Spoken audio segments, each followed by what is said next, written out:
बिस्मिल्लाहिर्रहमानिर्रहीम। अस्सलाम वालेकुम। पिछले मॉड्यूल्स के अंदर हमने ऑब्जेक्ट ओरिएंटेड प्रोग्रामिंग को तफसील से पढ़ा, जिसमें हमने ये देखा कि हम अपनी जो प्रोग्रामिंग किया करेंगे वो ऑब्जेक्ट्स की फॉर्म में किया करेंगे।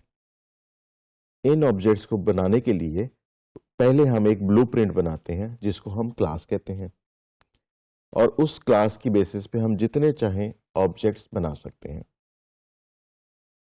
अब इस मॉड्यूल के अंदर हम ये पढ़ेंगे कि इंस्टेंस वेरिएबल्स और इंस्टेंस मेथड्स क्या होते हैं। इंस्टेंस से मुराद एक ऑब्जेक्ट है जो हम किसी भी क्लास का बनाते हैं। तो क्लास एक टेम्पलेट होगी और इसके हम जितने भी ऑब्जेक्ट्स बनाएंगे वो तमाम इंस्टेंसेस होंगे। और मल्टीपल ऑब्जेक्ट्स बनाने का मकसद ये है कि हर ऑब्जेक्ट के अपने एट्रीब्यूट्स होंगे और उसके अपने मेथड्स होंगे। मिसाल के तौर पे हमने कार क्लास को देखा था, तो कार की जितने भी हम ऑब्जेक्ट्स बनाएंगे हर एक की अपनी ब्रांड, अपना कलर, अपना साइज, अपने एट्रीब्यूट्स होंगे, और उनके जो मेथड्स होंगे वो उन्हीं के एट्रीब्यूट्स को यूज करेंगे। जैसे हम किसी कार को अगर एक्सेलरेट करते हैं तो उसकी एक्सेलरेशन की स्पीड क्या होगी, इसमें उस कार की पावर और उसके सीसी का रोल आ जाएगा।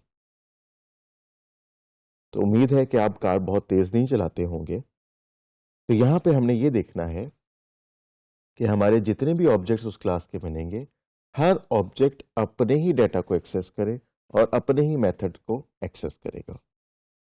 ये वो कॉन्सेप्ट है जो हम रियल वर्ल्ड में अपने आसपास रोजाना देखते हैं, और यही वो कॉन्सेप्ट है जिसको हम अपने प्रोग्राम में भी डालें, ताकि हम जो प्रोग्राम्स बनाएं वो रियल वर्ल्ड के करीब से करीब तर होते जाएं।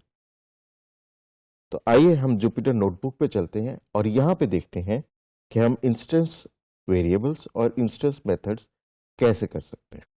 यहाँ पे आज जो हम एग्जांपल ले रहे हैं वो स्टूडेंट क्लास की है। तो हमने स्टूडेंट क्लास बना ली। पहला जो उसका मेथड हमने डिफाइन किया वो हमारा कंस्ट्रक्टर है, और इसके अंदर 3 आर्गुमेंट्स आ गए, नेम, एज और ग्रेड। अब हम यहाँ पे 3 इंस्टेंस वेरिएबल्स को इनिशियलाइज कर रहे हैं, और हमें ये कैसा पता लगेगा कि ये इंस्टेंस वेरिएबल है। हर वेरिएबल के नाम से पहले सेल्फ डॉट लिखा होगा। तो इंस्टेंस वेरिएबल हम सेल्फ डॉट के कीवर्ड से स्टार्ट करते हैं। तो अगर हमने लेट्स से स्टूडेंट का नाम का एक डाटा एट्रीब्यूट बनाना है, तो हम उसको सेल्फ डॉट नेम लिखेंगे, और फिर हम उसको इनिशियलाइज कर देंगे उस इनपुट आर्गुमेंट से जो हमें कंस्ट्रक्टर में पास हुआ। सिमिलरली इस स्टूडेंट की हम एज की बात कर रहे हैं, तो सेल्फ डॉट एज से उसका इंस्टेंस वेरिएबल बन जाएगा, और इसको हम इनिशियलाइज कर देंगे उस एज से जो कंस्ट्रक्टर में पास हुई। और फाइनली तीसरा वेरिएबल हम स्टूडेंट का ग्रेड बना रहे हैं, उसको भी हम इंस्टेंस वेरिएबल के तौर पर सेल्फ डॉट ग्रेड से डिफाइन करेंगे, और उसकी वैल्यूज को हम उस ग्रेड से इनिशियलाइज कर देंगे जो हमें कंस्ट्रक्टर में पास हुई है। हमने पहले थोड़ी सी इसके ऊपर डिस्कशन की थी कि जो सेल्फ का वेरिएबल है वो हमें ये बताता है कि ये फंक्शन किस ऑब्जेक्ट पे कॉल हुआ, या ये डाटा मेंबर किस पर्टिकुलर ऑब्जेक्ट का है। क्योंकि क्लास तो एक टेम्पलेट होती है, उसका फिजिकली तो कोई वजूद नहीं होता। फिजिकल वजूद जो है वो ऑब्जेक्ट्स का ही होता है। तो इसलिए हमें श्योर होना चाहिए कि हम जो डाटा एट्रीब्यूट एक्सेस कर रहे हैं वो किस पर्टिकुलर ऑब्जेक्ट का है, और ये चीज़ हमें पता लगती है सेल्फ से।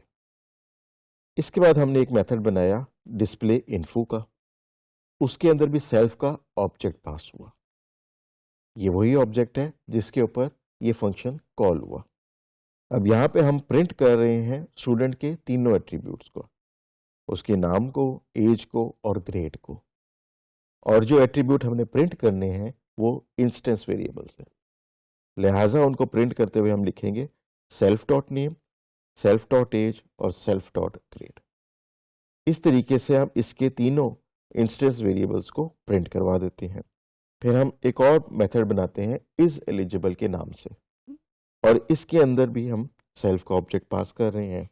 यहाँ पे हम एक इफ कंडीशन लगा लेते हैं कि अगर उस स्टूडेंट की एज 15 से ऊपर है तो वो एडमिशन के लिए एलिजिबल है, और अगर स्टूडेंट की एज 15 से लेस है तो वो एलिजिबल नहीं है।